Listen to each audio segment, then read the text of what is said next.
In this video, I'd like to talk about the power of creating and comparing alternatives.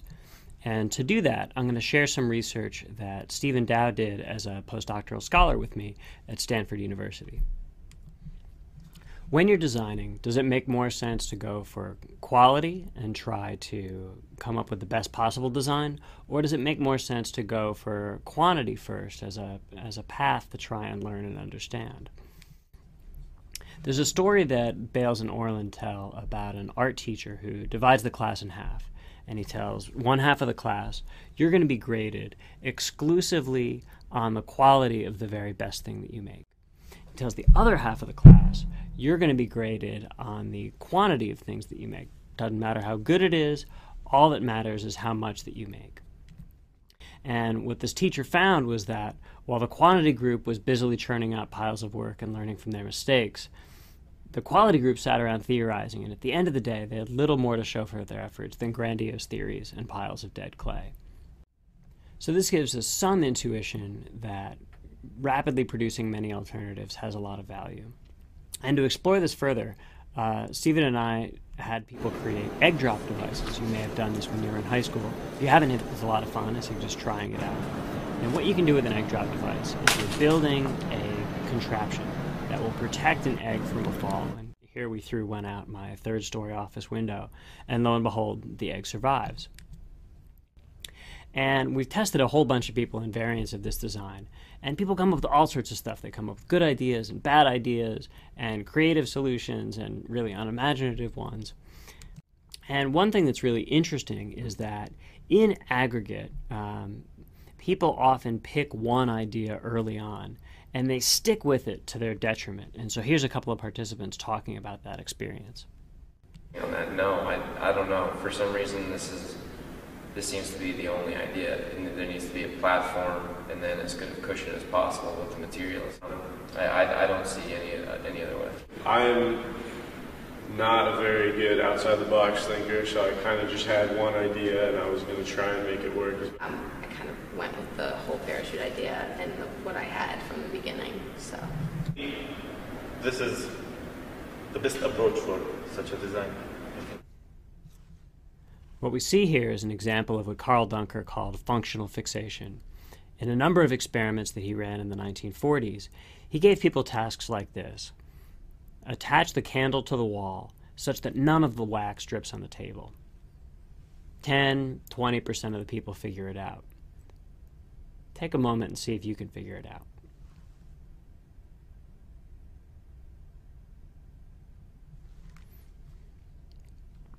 The solution, as a couple you have got, but I bet many people didn't, is to take the box that holds the tacks and use that as a container for the candle. That'll protect the wax from dripping on the table. And what's interesting about this is that because the tacks are in a box, we don't see the box. If you give people the exact same setup where the tacks are outside the box, all of a sudden the box becomes obviously available as a resource, and nearly everybody solves exactly the same problem. So Stephen and I set off to try and figure out whether we could augment people's design process to get them to explore more alternatives. And one of the things that we did is we forced people to come up with multiple alternatives in parallel. We call this parallel prototyping. And in this particular study, we had people design graphical advertisements for the web. So we're going to put people in one of two conditions. You're either going to be in a serial condition, where you iteratively create 6 prototypes from start to finish, or in a parallel condition, where you create 3 alternatives, get feedback, create 2 more, get feedback, and then make a final one. I should clarify that the amount of time that was available was exactly the same in both conditions, and in both conditions people got exactly the same amount of feedback. The only difference is when and how they got it. And again, people come up with all sorts of stuff, creative ideas and crummy ideas, well executed and poorly executed. And overall, we were able to measure using web analytics the click-through rate that people clicked on these advertisements. And so over the past several years, we've run millions of advertisements out on the web. And what we see in aggregate is that participants who got our parallel design medicine, who were forced to create multiple alternatives in parallel, had a higher click-through rate. The ads they created were clicked on more than ads in the serial condition. And not only that, but the people who clicked on those ads and then went to the site subsequently spent a whole lot more time on that site. And what this is telling us is that we're getting the right people through to those ads. We also had experts, both advertising professionals and clients for this website, rate the quality of the advertisements. And the experts also rated the quality of the parallel ads to be higher. And then we had the ads rated by a crowd online for the diversity of the ads. And what we see is that the ads in the parallel condition are also more diverse.